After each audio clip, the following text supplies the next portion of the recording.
Hi, my name is Whitney, and my presentation is going to be on Sumatran elephants, or Elephas maximus sumatran. So to start off, why did I choose Sumatran elephants? Well, elephants are actually one of my favorite animals, so I thought it'd be kind of fun to learn a little bit more about elephants and why they're considered to be endangered.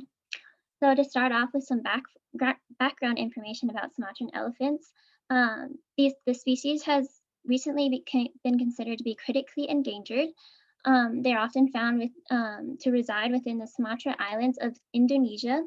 Um, they're typically found in tropical climates and populate dense forests, although they also can be found in valleys as they provide a natural source of water and crossings.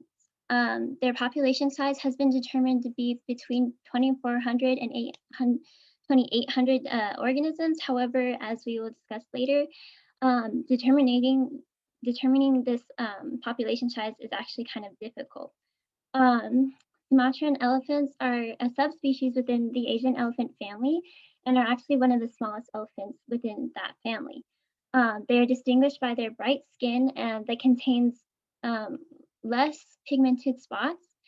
And the males typically have large tusks, while the females have smaller tusks that are covered by their upper lip. The species has a lifespan of up to 70 years, and they're classified as herbivores, so they eat like plants and fruits and stuff like that. So there's a number of behavioral interactions this species encounters. Some are positive and some are negative. Some of the positive behavioral interactions they have is that they travel in herds, although these herds are typically dominated by females, as males are sent off once they reach the age of adolescence and are only brought back in for mating purposes. So they have to live in solitude, which is kind of a negative for the elephants because elephants actually kind of get lonely when they're on their own. But within the herds, the females act as nannies, working together to take care of their offspring and keep the integrity of the herd. Um, while they're traveling, the herd communicates through vibrations made through their upper lip, and they're most often found active in the late afternoon and just before dawn. So this is kind of an advantage when they're encountering predators. So because at night um, they have kind of more of an advantage.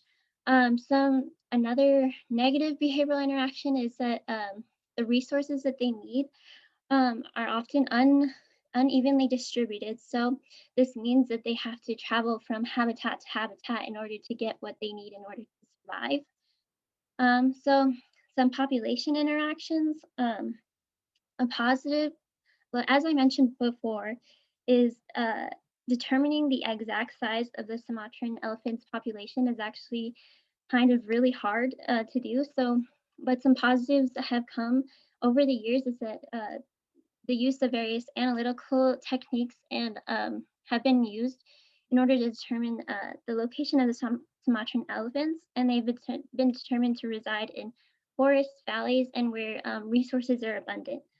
Um, so yeah, so basically, in the negatives, the exact population side is difficult to determine because of the lack of scientific information, um, and this can affect conservation efforts as they need to because they need to know like where the populations are and where they need to put their effort.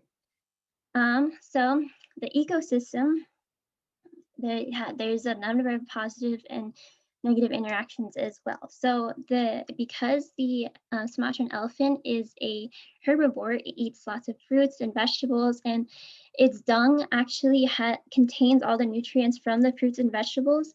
And once they do their business, the dung like stays there and enriches the soil, and which allows for new growth of plants and fruits.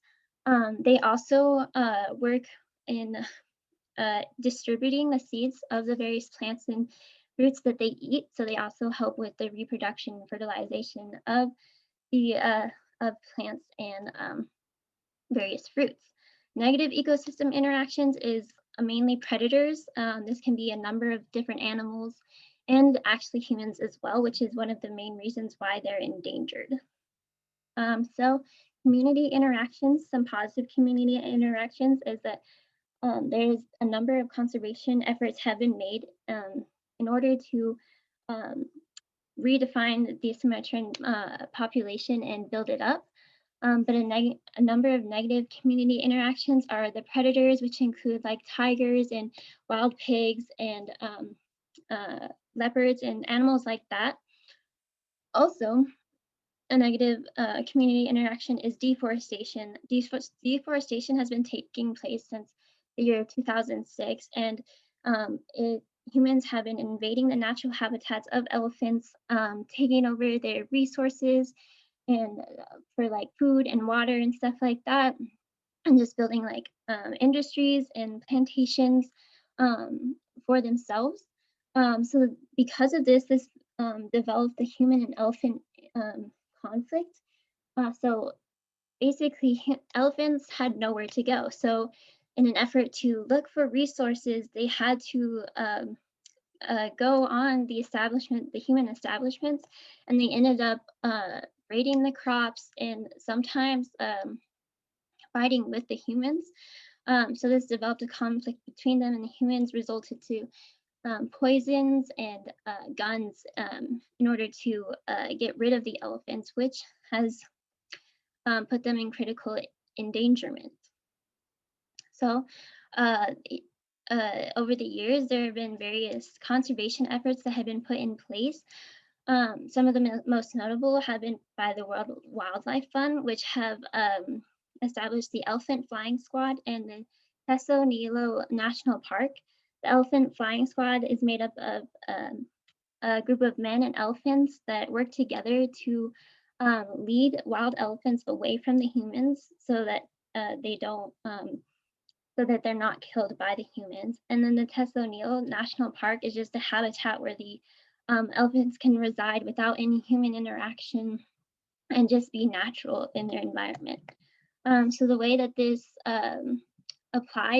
efforts apply to the um, to the Christian worldview is that God created animals and humans equal. None of us are um, above each other, so we need to take care of each other.